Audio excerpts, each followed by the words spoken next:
Hello students, I am Seema Maurya. I am your science teacher. So, I am going to teach you science. Today we are discussing about transpiration of lesson number 9, transport and excretion. Okay, so let's start. Scientists estimate that a single corn plant can give more than 200 liter of water. वैज्ञानिकों का अनुमान है, यह मानना है कि एक मकई संयंत्र में वह अपने पूरे लाइफ साइकिल में हमें 200 लीटर तक पानी दे सकता है. But this amount is not all the water that a plant take in during growing season.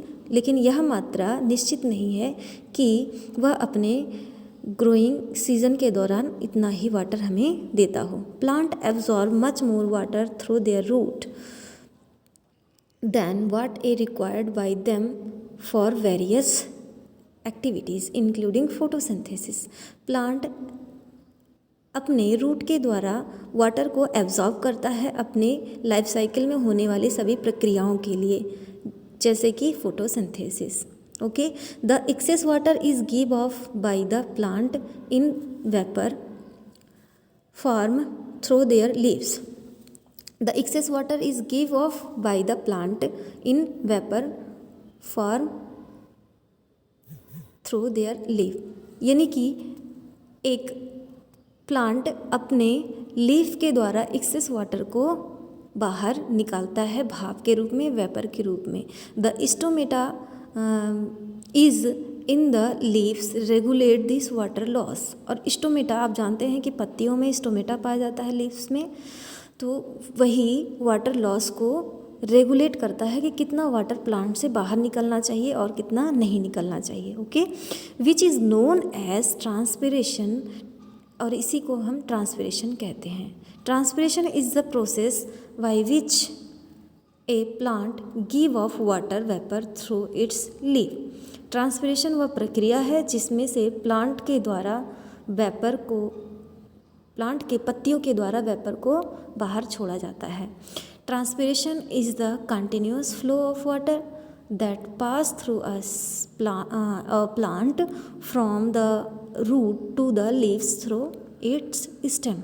Transpiration continuous flow होने वाली प्रक्रिया है जिस क्या फ्लो होता है, वाटर का फ्लो होता है, और ये रूट से होते हुए स्टेम से लेकर के लीफ तक पहुंचती है. Okay students, so we let's start. Transport in animals.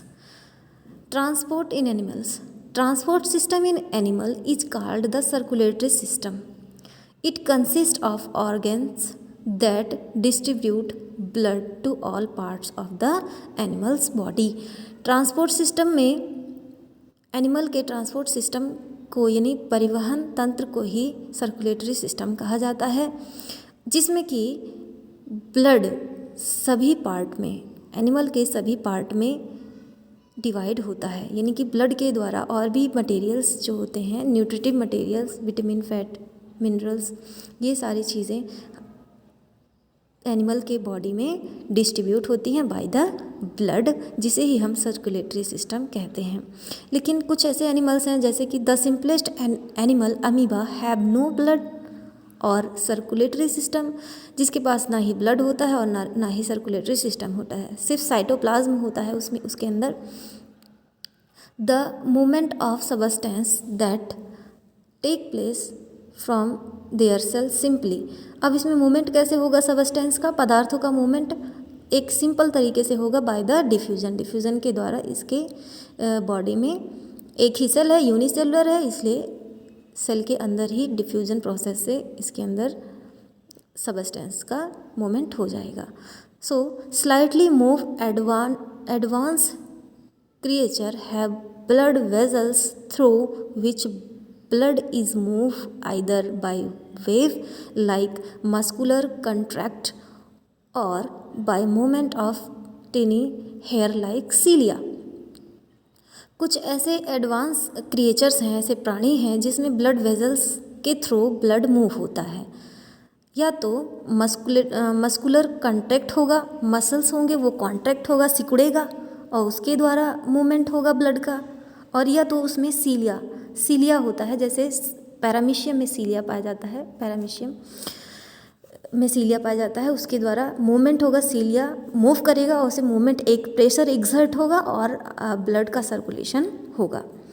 Next paragraph, in more advance creature a part of system is formed into a heart which pump the blood in more advanced creature, और इससे भी advance जो creature प्राणी होंगे जिसकी शरीर की संरचना और कठिन होगी, उसमें एक सिस्टम होगा, एक हार्ट होगा, हृदय होगा, जिसके द्वारा ब्लड पंप होगा, विच पंप द ब्लड, जो कि ब्लड को पंप करेगा।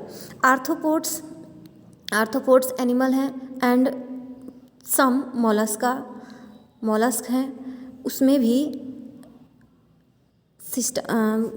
उसमें भी एडवांस सिस्टम पाया जाता है। Have an open circulatory system, उसमें ओपन सर्कुलेटरी सिस्टम पाया जाता है, यानी कि वह वेजल्स यानी कि वेंस की ज़रूरत, वेंस के थ्रू नहीं होता है उसमें ब्लड का सर्कुलेशन, वो डायरेक्टली ऐसे ओपन होता है। जैसे कि ये देख लीजिए, जैसे कि ये कोई क्रिएचर है और इसके अंदर ब्लड, यहाँ पे ये ब्लड है, ये मान लीजिए ब्लड है, ये ब्लड है, अब इसमें कोई वेन नहीं होगा, बस इसी के अंदर ऐसे ब्लड यहाँ से निकला, ये पूरे बॉडी में ऑटोमेटिकली पूरा ऐसे फैल जाता है, तो इसको ओपन सर्कुलेटरी सिस्टम बोलते हैं। और जिसमें वेन की ज़रूरत पड़े उसे क्या बोलते हैं, क्लोज सर्कुलेटरी सिस्टम कहते हैं। Okay, so while some mollusks and worms and all vertebrate have a close circulatory system, जबकि कुछ मॉलस्क ऐसे हैं और कुछ वर्म ऐसे हैं और कुछ वर्टिब्रेट्स रीढ़धारी कुछ जंतु ऐसे हैं जिसके अंदर सर्कुलेटरी सिस्टम कैसा पाया जाता है, क्लोज, यानी कि ब्लड का जो परिवहन होता है वह एक वेन्स के द्वारा, आर्टरीज के द्वारा उसके पूरे बॉडी में पहुंचता है, एक स्थान से दूसरे स्थान पर, बॉडी के एक जगह से दूसरे जगह पर किसके द्वारा, वेन्स आर्टरीज के द्वारा ब्लड शरीर के विभिन्न भागों तक पहुंचता है। Vertebrates like fishes have a simple heart with 2 chambers which pump blood to the gills.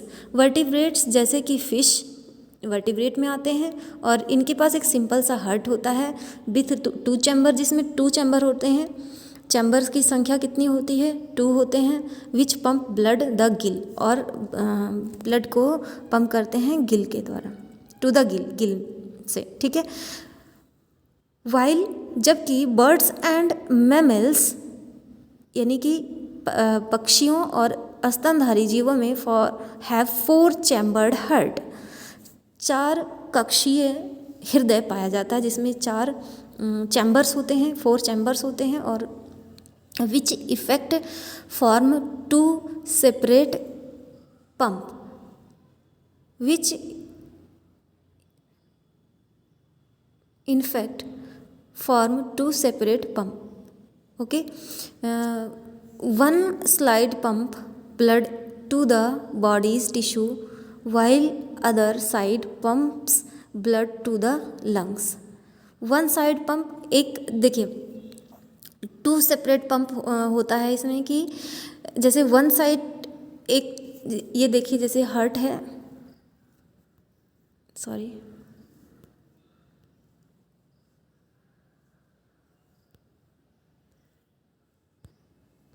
ये हार्ट है, हार्ट के इस तरीके से 4 चैम्बर होते हैं, 4 चैम्बर होते हैं किसमें, मैमल्स एंड बर्ड्स में एंड हायर एनिमल्स में। सो यहाँ पे बॉडी के लोअर पार्ट से ब्लड आता है यहाँ इस चैम्बर में, और बॉडी के अपर पार्ट से यहाँ पे ब्लड आता है, और यहाँ पे एक सेप्टा होता है जो कि ये इम्प्योर होता है ब्लड। ये ब्लड कैसा होता है, इम्प्योर ब्लड होता है, इसमें कार्बन डाइऑक्साइड तो होता है, ऑक्सीजन नहीं होता, और यही ऑक्सीजन लेने के लिए ये ब्लड जो है यहाँ से, अब ये ब्लड यहाँ पहुँच गया इस चैम्बर में, इस चैम्बर से अब ये जाएगा ये वाले चैम्बर में। आगे हायर क्लासेस में आप पढ़ेंगे इसको डिटेल में, अभी आप शॉर्ट में समझिए। तो यहाँ पे ब्लड पहुँचता है, यहाँ से ये ब्लड फिर से पंप कर दिया जाता है to the lungs, pulmonary arteries से ये दोनों फेफड़ों में हमारे भेज दिया जाता है। यहाँ हमारे फेफड़े होते हैं, ये जो हमारे लंग्स हैं, लंग्स में एल्वोलाई होता है, एल्वोलाई से ब्लड को ऑक्सीजन मिल जाता है। जब हम सांस लेते हैं तो ऑक्सीजन, ये एल्वोलाई ऐसे बैलून्स की तरह स्ट्रक्चर होते हैं, इसमें एयर भरा रहता है, ऑक्सीजन भरा रहता है, O2 भरा रहता है, और O2 हमारे ब्लड में मिक्स हो जाता है और कार्बन डाइऑक्साइड CO2 जो है ये दोबारा एल्वोलाई में चला जाता है और हम जिसे ब्रीथ के रूप में बाहर छोड़ देते हैं। अब ये यहाँ पे ब्लड प्योर हो जाता है, ऑक्सीजनेटेड हो जाता है और ब्लड दोबारा रिटर्न होता है इस चैम्बर में। और यहाँ से फिर वाल्व, यहाँ पे डाइकैस्पिड वाल्व होता है, फिर यहाँ से इस चैम्बर में आएगा, फिर यहाँ से एवोर्टा से पूरे ह्यूमन बॉडी या जो भी है वहाँ पे all parts of the body में ब्लड जो है पहुँचा दिया जाएगा। ओके स्टूडेंट्स, तो यहाँ पे आज का क्लास हमारा ख़त्म होता है। So finished this topic, transpiration and transport in animals.